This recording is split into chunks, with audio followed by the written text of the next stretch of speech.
Hello everyone, welcome back to K Guru channel bye निर्मल गुप्ता। प्यारे बच्चों, आज हम शिक्षा निदेशालय द्वारा आई हुई 7th क्लास की विज्ञान की कार्यपत्रक नंबर 17 सॉल्व करेंगे।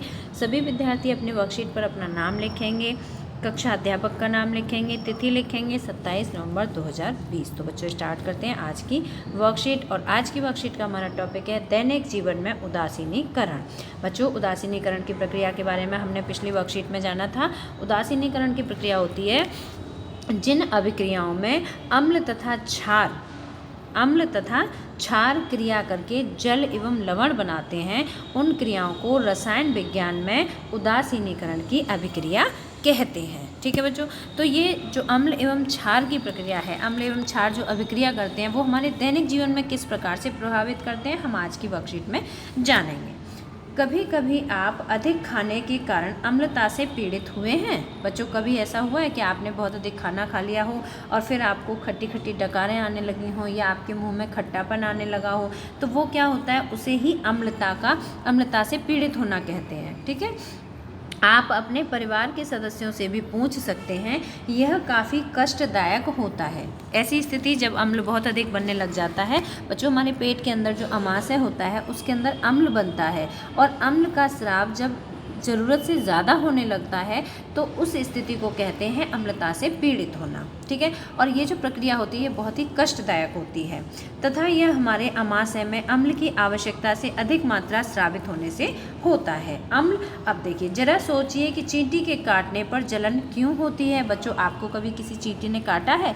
यदि नहीं काटा तो आप घर परिवार में किसी से पूछिए कि चींटी के काटने पर जलन क्यों होती है। जलन इसलिए होती है बच्चों क्योंकि जो चींटी का डंक होता है उसमें फार्मिक अम्ल होता है और जब चींटी काटती है तो फार्मिक अम्ल को शरीर के अंदर स्रावित कर देती है ना, तो उसके कारण जलन होती है। ऐसा या तो किसी अम्ल या क्षार के कारण होता है। ठीक है, या तो अम्ल या क्षार के कारण। तो अम्ल होता है जब चींटी काटती तो उसके डंक में क्या होता है, फार्मिक अम्ल होता है। बच्चों, अब हम इसमें टॉपिक पढ़ेंगे अपाचन की प्रक्रिया। अपाचन क्या होता है बच्चों, जैसे कि हम जब बहुत ज़्यादा खाना खा लेते हैं तो क्या होता है, हमारे अमाशय में अम्ल जो है वो अत्यधिक स्रावित होने लग जाता है, अत्यधिक बनने लग जाता है। ठीक है, तो उसे क्या कहते हैं, उसी स्थिति को अपाचन की प्रक्रिया कहते हैं। अपाचन मतलब भोजन का ना पचना।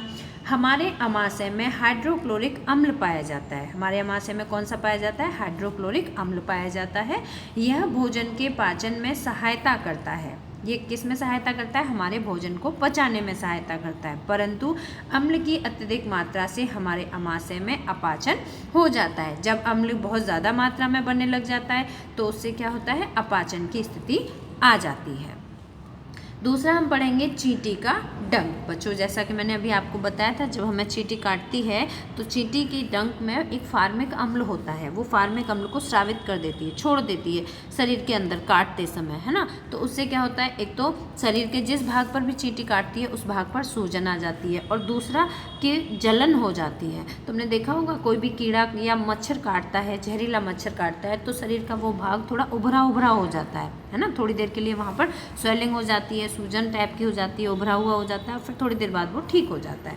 तो चींटी के डंक में फार्मिक अम्ल होता है। चींटी के डंक में क्या होता है, फार्मिक अम्ल होता है।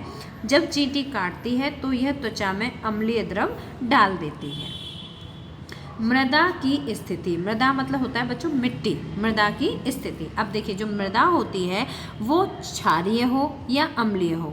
अगर उसमें क्षार की मात्रा ज़्यादा हो जाती है तो वो भी हानिकारक होती है, अगर अम्ल की मात्रा ज़्यादा हो जाती है तो वो भी हानिकारक होती है। तो देखिए रासायनिक उर्वरकों का अत्यधिक उपयोग मृदा को अम्लीय बना देता है। जब हम मिट्टी में बहुत ज़्यादा रासायनिक उर्वरकों का प्रयोग करते हैं, आपने देखा ना किसान खादों का प्रयोग करते हैं, जब बहुत ज़्यादा कर देते हैं तो उससे क्या होता है, जो मिट्टी होती है वो अम्लीय हो जाती है, उसमें अम्ल की मात्रा बढ़ जाती है।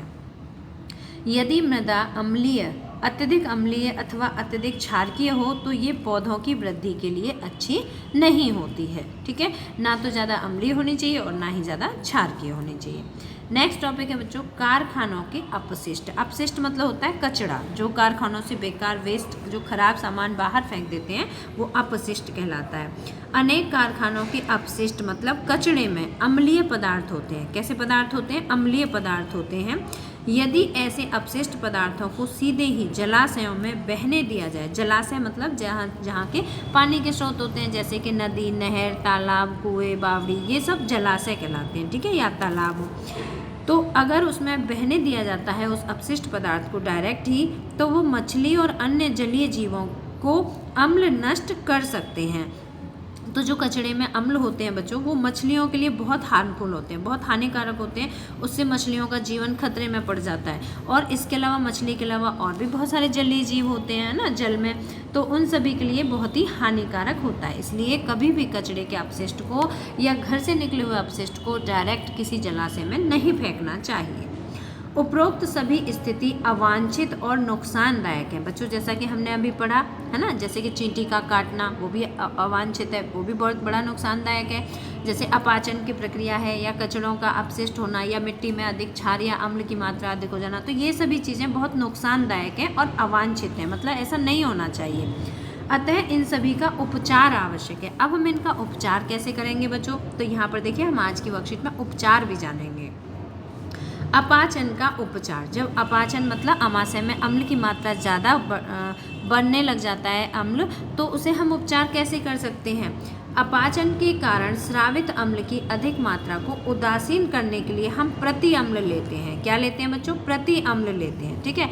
और प्रति अम्ल क्या होता है, प्रति अम्ल एक दुर्बल क्षार होता है। क्या होता है, एक दुर्बल मतलब कमजोर, एक कमजोर क्षार होता है। उदाहरण के लिए दूध या मैग्नीशियम, ठीक है, दूध या मैग्नीशियम क्षार का नाम है, प्रति क्षार का दूध या मैग्नीशियम, जिसमें मैग्नीशियम हाइड्रोक्साइड होता है, ठीक है बच्चों। तो प्रति क्षार लेने से जो अपाचन की स्थिति होती है वो ठीक हो जाती है।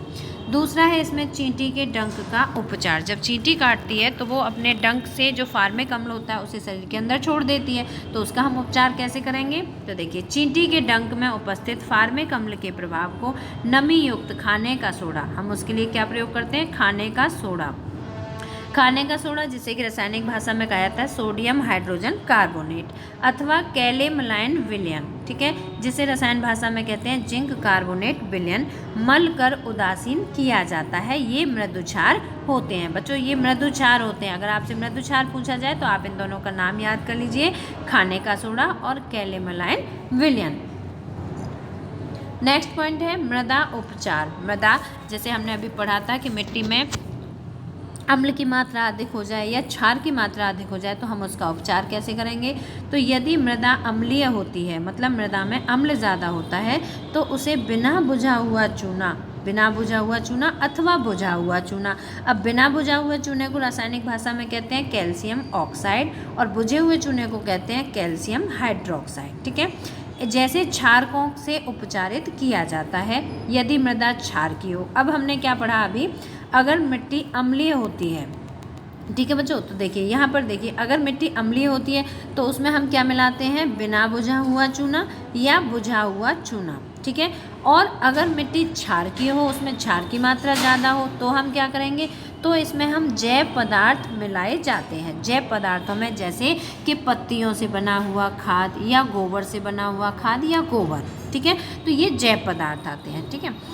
जैसे जैव पदार्थ में अम्ल निर्मुक्त होते हैं जो उसकी क्षारकीय प्रकृति को उदासीन कर देते हैं। तो अगर अम्ल की मात्रा बहुत अधिक है मिट्टी में तो बुझा हुआ चूना या बिना बुझा हुआ चूना मिलाएंगे, और अगर क्षार की मात्रा ज़्यादा है तो हम उसमें जैव पदार्थ मिलाते हैं।